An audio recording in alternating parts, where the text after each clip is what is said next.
Good evening students. आज हम qualification pack retail team leader के अंदर national occupational standard to help maintain health and safety करने जा रहे हैं। जैसा कि मैंने अपनी प्रीवियस वीडियो में बताया था, अब ये क्वालिफ़िकेशन पैक लेवल 4 जो है वो रिटेल टीम लीडर हो गया है। Qualification pack retail team leader अगर हम स्टार्ट करते हैं इसके सबसे पहले परफॉर्मेंस क्राइटेरिया। तो जितने भी परफॉर्मेंस क्राइटेरिया हैं इसमें वो डिवाइडेड हैं एलिमेंट्स में। तो फर्स्ट एलिमेंट है deal with accident and emergencies, जिसमें परफॉर्मेंस क्राइटेरिया 1 PC1 का मतलब है performance criteria 1 follow company procedure and legal requirements for dealing with accident and emergencies. उसके बाद है PC2 speak and behave in a calm way while dealing with the accident and emergencies. PC3 है report accident and emergencies promptly, accurately and to the right person. PC4 है recognize when evacuation procedure have been started and follow company procedure for evacuation.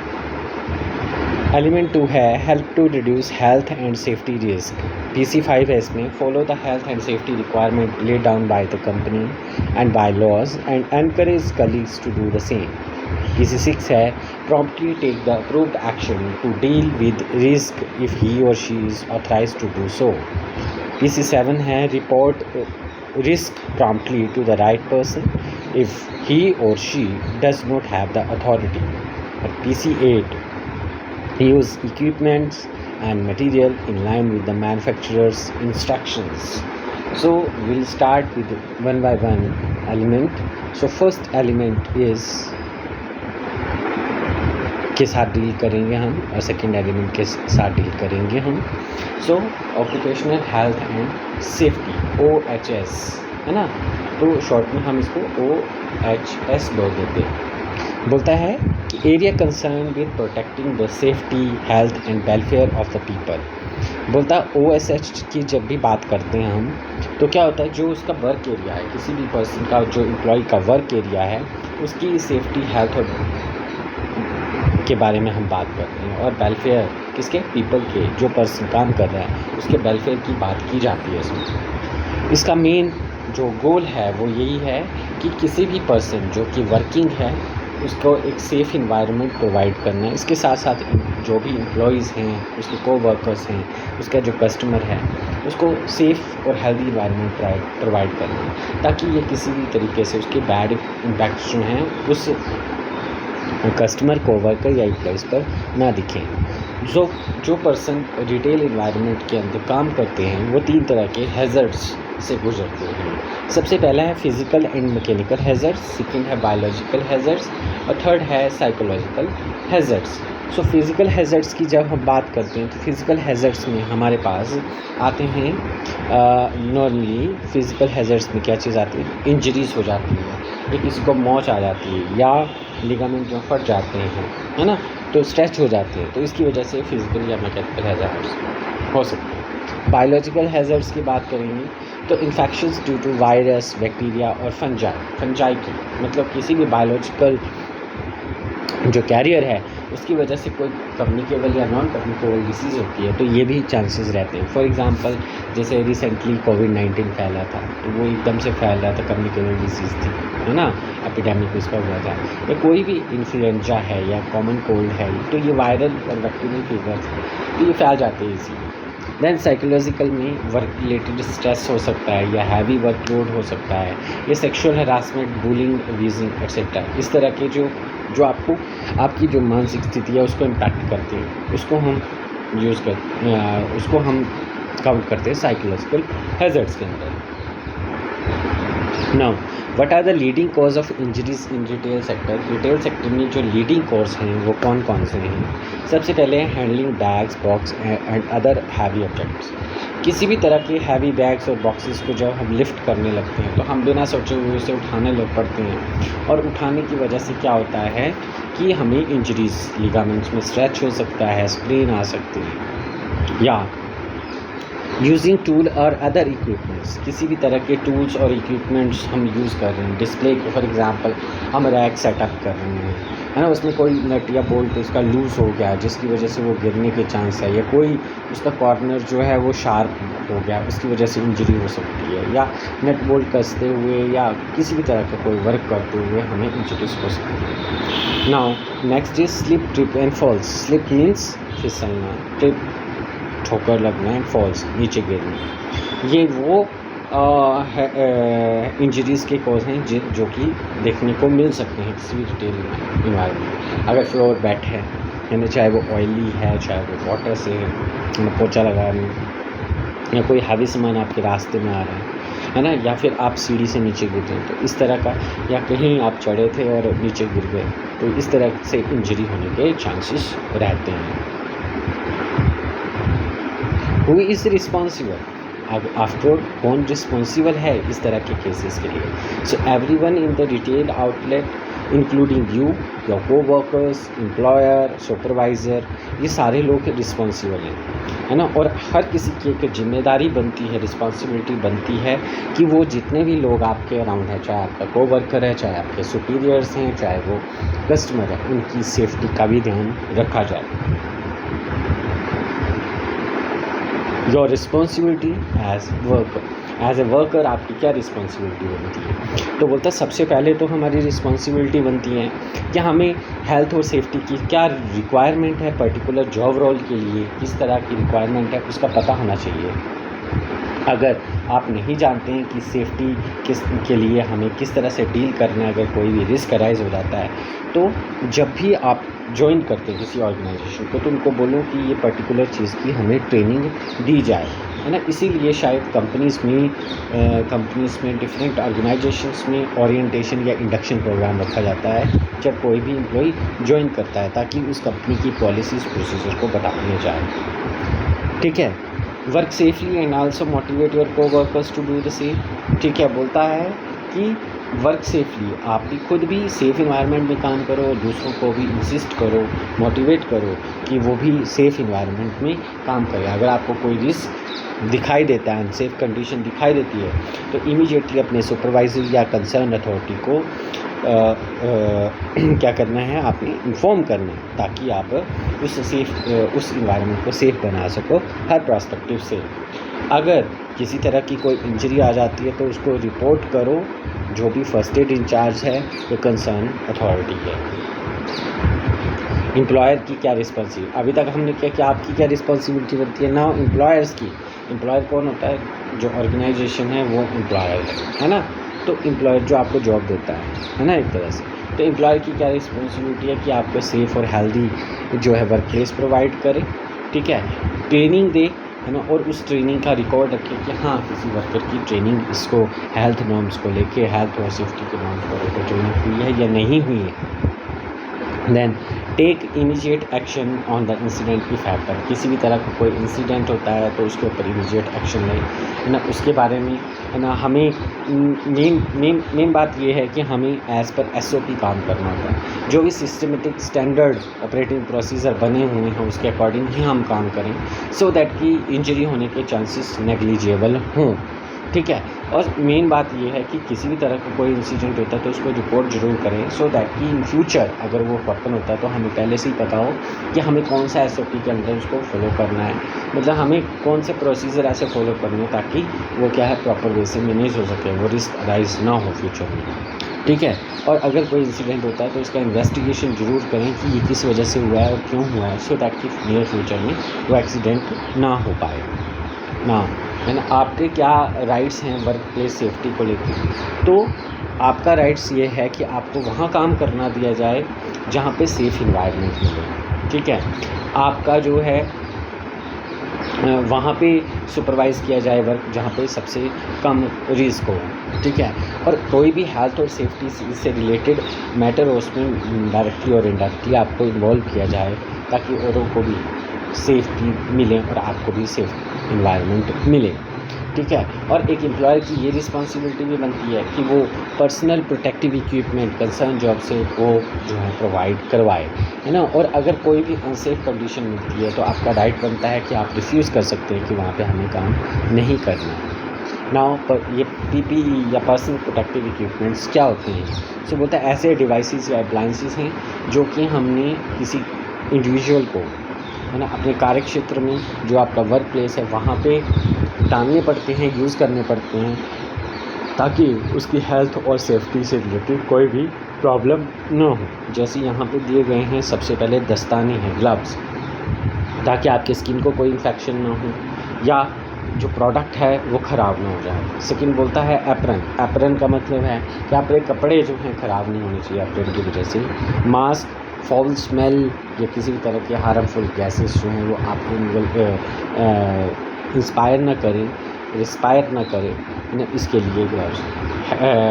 Head gears में आपके पास disposable caps होती हैं, है ना, या फिर आपके पास हेलमेट होते हैं। तो helmets for the protection of brain, और जो डिस्पोजेबल कैप हैं वो ताकि आपके बाल कहीं गिरे नहीं, झड़ रहे हैं। Then safety shoes, safety leather shoes रहते हैं ताकि कोई भी नुकीली चीज़ या भारी चीज़ आपके पाँव पे गिरती है तो आपको ज़्यादा नुकसान झेलना ना पड़े। जहाँ पे बहुत ज़्यादा शोर होता है वहाँ पर ईयर प्लग्स का यूज़ किया जाता है ताकि आपके कान ख़राब ना हो। और आइज़ के लिए गॉगल्स का यूज़ किया जाता है, स्पेशल स्पेक्टिकल्स का यूज़ किया जाता है ताकि आपकी आइज़ पे कोई इम्पैक्ट ना हो।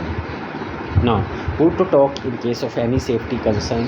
अगर किसी भी तरह का कोई भी सेफ्टी कंसर्न अराइज हो जाता है तो हमें किससे बात करनी है? तो जाहिर सी बात है, जो मैनेजर है या सुपरवाइज़र है या कंसर्न अथॉरिटी है, उसी को इन केस ऑफ एमरजेंसी हम रिपोर्ट कर सकते हैं। इसके अलावा अगर आपके वहाँ पे हेल्थ एंड सेफ्टी रिप्रेजेंटेटिव्स या हेल्थ एंड सेफ्टी कमेटी बनी हुई है तो आप उनको भी रिपोर्ट कर सकते हैं इंसिडेंट को। What to do in case of injury at work place. हमें क्या करना है अगर किसी तरह की कोई इंजरी वर्क प्लेस पे हो जाती है? सो एज़ पर नॉर्म्स क्या है, पहले तो हमें फ़र्स्ट एड प्रोवाइड करनी है ना। जो भी फ़र्स्ट एड अटेंडेंट या इंचार्ज रहेगा या सुपरवाइज़र रहेगा उसको ज़रूर इन्फॉर्म करना है, इवेंट को रिकॉर्ड करना है, ठीक है।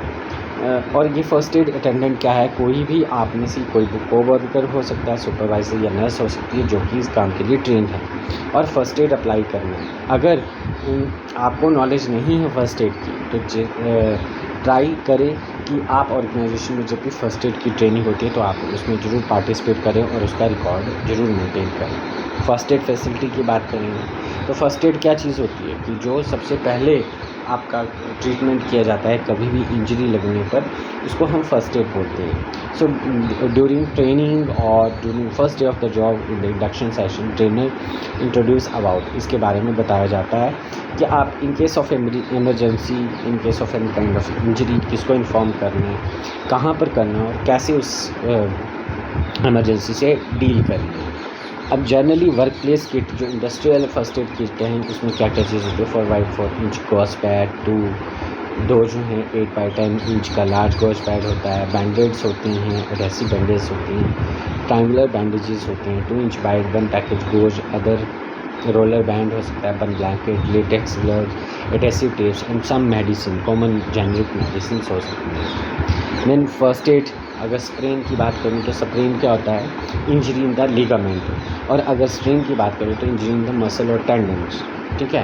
तो फर्स्ट एड में इन केस जनरली ये बहुत कॉमन टाइप की इंजरीज़ हैं जो कि एक रिटेल एनवायरनमेंट में during lifting of the boxes और जो भी सामान है उसको लिफ्ट करने के टाइम पे ये हो सकती है। तो उस केस में हमें वहाँ पे क्या करना है? आइस पैक से या कोल्ड कंप्रेसर टॉवल से उसको रैप करना है क्योंकि स्वेलिंग आ जाती है। 20 मिनट्स तक करते रहना है, ठीक है, और 4 to 18 डे करनी है, ठीक है, और जिसकी वजह से इन चीज़ों से आराम मिलता है। नाउ किस तरह से आपने मटीरियल को लिफ्ट करना है? तो जैसे बताया गया कि ये जो फर्स्ट पर्सन जो लिफ्ट कर रहा है ना, आप वैसे कभी भी सामान लिफ्ट नहीं करना है। इससे क्या होगा? आपके जो पीठ के लिगामेंट्स हैं या मसल्स हैं वो स्ट्रेच होंगे, जिसकी वजह से आपको प्रॉब्लम हो सकती है, पीठ में बैकबोन की प्रॉब्लम हो सकती है, डिस्क की प्रॉब्लम हो सकती है। आपको सही तरीका जो है वो दूसरे नंबर का जो पर्सन है उसने जो सामान है वो सही तरीका है। इससे क्या होगा? अगर सामान ज़्यादा हैवी हुआ तब भी हमें पता चल जाएगा। अब इससे भी ज़्यादा हैवी सामान है तो आप इस डिफरेंट टाइप्स के कार्ट और ट्रॉलीज़ का यूज़ करके मटेरियल को लिफ्ट कर सकते हैं, कर हैंडल कर सकते हैं। नाउ स्लिप ट्रिप फॉल्स, जैसे मैंने बताया स्लिप मतलब फिसलना, ट्रिप्स ठोकर लगना और फॉल्स मतलब गिरना। तो इन चीज़ों से बचने के लिए आप क्या है कॉशन बोर्ड्स, साइन बोर्ड्स का यूज़ कर सकते हैं कि बैड फ्लोर है या वर्क इन प्रोग्रेस है, इस तरह का बोर्ड जो है वो यूज़ किया जा सकता है। और फॉल्स मतलब कोई ऊंची जगह पे सामान रखना है तो आप स्टेप लैडर का यूज़ करें। स्टेप लैडर से क्या होता है कि आप किसी के सहारे में अगर प्रॉपर वे से परफेक्टली वो सेटअप होती है तभी आप सामान रख सकते हैं, और इस तरह की लैडर में कोई भी चांसेस नहीं होती किसी भी तरह की injury. Now dealing with the great जो नेचुरल क्लाइमेटीज़ का एमरजेंसी है, जैसे लाइक अर्थक्वेक के टाइम पे क्या करना चाहिए, you have already studied in your school level कि किस तरह से अर्थक्वेक में डील किया जाता है, आपकी मॉक ड्रिल्स देखेंगे। सो जैसे ही आप ड्रॉप किसी दरवाजे के नीचे या किसी कॉर्नर में या किसी टेबल के नीचे चले जाएं ताकि आपका हेड जो इंजर होने से बच सके, तो जैसे नीचे बैठिए फिर कवर कीजिए अपने आप को और होल्ड ऑन, अपने सिर के ऊपर हाथ रखिए सो दैट कि आपके ब्रेन को कोई किसी भी तरह का, आपके सिर को, हेड को किसी भी तरह का नुकसान ना हो पाए। Now dealing with the Fyers, in case of fire, ठीक है, आपको इन केस ऑफ फायर किसको इन्फॉर्म करना है, 101 नंबर पे इन्फॉर्म करना होता है। डिफरेंट साइन बोर्ड का यूज़ कीजिए, फायर सेफ्टी के लिए डिफरेंट साइन बोर्ड्स का यूज़ किया जा सकता है, ठीक है, जिसमें इनको हम ग्लो साइन बोर्ड बोलते हैं, बिकॉज टेक्निकल ख़राबी की वजह से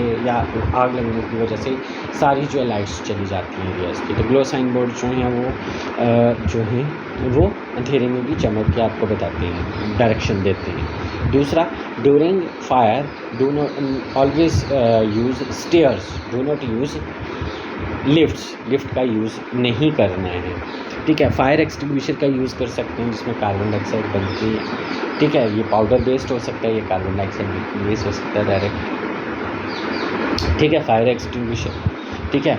फायर अलार्म्स का यूज़ कर सकते हैं सो दैट कि जो भी कस्टमर या audience with in the store हैं उसको इजीली रेस्क्यू किया जा सके, ठीक है। और सबसे पहले हमें अगर बात करें कि किसको रेस्क्यू करना है, तो सबसे पहले जो रेस्क्यू किया जाता है वो डिसेबल्ड पर्सन को किया जाता है जो कि अपने आप में सक्षम नहीं है रेस्क्यू होने में, बाहर जाने में, तो उनको रेस्क्यू करना है सो दैट जो पर्सन नॉर्मल है वो प्रॉपर वे से रेस्क्यू कर सकता है, बाहर निकल सकता है। नाउ इवैक्यूएशन बेसिकली एक प्लान है किसी भी बिल्डिंग का कि कहाँ से आप एग्ज़िट कर सकते हैं और कहाँ से एंट्री कर सकते हैं, एमरजेंसी एग्ज़िट कहाँ रहेगी। तो आप जैसे इस फोटोग्राफ में देख रहे हैं कि इवैक्यूएशन प्लान कि कौन सा सामान, फायर एक्सटिंग्विशर कहाँ पे रखे हुए हैं, फायर अलार्म्स कहाँ पे हैं, क्या चीज़ जब एमरजेंसी पड़ेगी तो कौन से दरवाजे से, कौन सा एमरजेंसी डोर है उसको किस तरह से पुश या पुल करके जो है आप बाहर निकल सकते हो, ठीक है। तो ये इवैक्यूएशन प्लान में आता है और हर बिल्डिंग का अपना इवैक्यूएशन प्लान होता है ताकि नेचुरल क्लैमिटीज़ या किसी भी तरह की इमरजेंसी के टाइम पे एग्ज़िट किया जा सके। Now will start with the performance criteria again so that हमें ये पता चल सके कि हमने क्या क्या चीज़ें कवर करी हैं। सो एलिमेंट 1 में deals with the accident and emergencies. तो इसमें क्या लिखा हुआ है, follow companies procedure and legal requirement for dealing with accident and emergencies. क्या हमें कंपनी के प्रोसीजर फॉलो करने, कंपनी के प्रोसीजर क्या, एग्जिट कहाँ है, एमरजेंसी एग्जिट कहाँ पे है, या पर्टिकुलर जो भी मैन्युफैक्चरर से प्रोडक्ट आया है उसकी पर्टिकुलर रिक्वायरमेंट्स हैं, उसकी पर्टिकुलर प्रोसेस है ऑपरेट करने का, उसी से तरीके से ही वो चीज़ें ऑपरेट होंगी। PC2 है speak and behave in a calm way while dealing with accident and emergency. जब भी आप किसी भी तरह की एक्सीडेंट या एमरजेंसी होती है तो उस वक्त हमें पेशेंस बना के रखनी है, शांत मन से ही बातचीत करनी है ना, ज़्यादा जो है टेंस्ड माहौल हो जाता है इस तरह की सिचुएशन में, तो वो नहीं हमें करना है, हमें काम मैनर में ही बिहेव करना है। Report accident and emergency promptly accurately and to the right person. किसी भी तरह का कोई एमरजेंसी जैसे फायर है, इन केस ऑफ फायर आप एमरजेंसी में किसको, फायर ब्रिगेड को 101 पे फ़ोन कर सकते हो और इन्फॉर्म कर सकते हो कि आग लगी है ना, और जो भी कंसर्न अथॉरिटी है उनको इन्फॉर्म करना बहुत ज़रूरी है। PC4 में recognise when evacuation procedure have been started and follow company procedure for evacuation. तो कंपनी के जो भी प्रोसीजर रहेंगे फायर या किसी भी तरह की एमरजेंसी के टाइम बाहर निकलेंगे उनको फॉलो करना है। एलिमेंट 2 में help to reduce health and safety risk. PC5 है follow the health and safety requirement lay down by the company and by laws and encourage colleague to do the same. तो जैसे मैंने PPE की बात की थी कि हमें हमेशा उस पर्टिकुलर वर्क रिलेटेड PPE का यूज़ करना है ताकि हमें प्रोटेक्शन मिल सके। सो किसी भी तरह की हेल्थ और सेफ्टी रिक्वायरमेंट है तो उसमें क्या है, हमें कंपनीज़ के या जो भी लीगल लॉज हैं उसको फॉलो करना है और कलीग्स को भी मोटिवेट करना है। PC6 में promptly take the approved action to deal with the risk if he is authorise to do so. अगर आपको लगता है एक पर्टिकुलर पर्सन जो है ऑथराइज है इस डीलिंग विद एमरजेंसीज और एनी काइंड ऑफ रिस्क, तो प्रॉम्प्टली एक्शन लेना है, उससे अप्रूवल लेनी है और प्रॉम्प्टली एक्शन लेना है ताकि वो इंजरी को किसी अदर कोई भयानक रूप ले ले वो इंजरी, उससे पहले प्रोटेक्ट किया जा सके उस पर्सन को इस पर्टिकुलर एरियाज में। Now use equipment and material in line with manufacturer instruction. जो भी मैन्युफैक्चरर की इंस्ट्रक्शन है कि how to use the particular equipment उसी तरीके से आपने यूज़ करना है ताकि सो दैट कि कोई भी किसी भी तरह का रिस्क पैदा ना हो। सो आज हमने स्टडी किया है कि how to deal with the risk, ठीक है, how to deal with the risk. So किस तरह से हम जो है इमरजेंसी सिचुएशन में डील करते हैं और किस तरह से हम जो है हेल्थ और सेफ्टी से रिलेटेड रिस्क को कम कर सकते हैं। सो होप आपको मेरी ये वीडियो पसंद आई होगी। अगर आपको मेरी ये वीडियो पसंद आई है तो प्लीज़ मेरे चैनल को लाइक, शेयर और सब्सक्राइब करें। Thank you.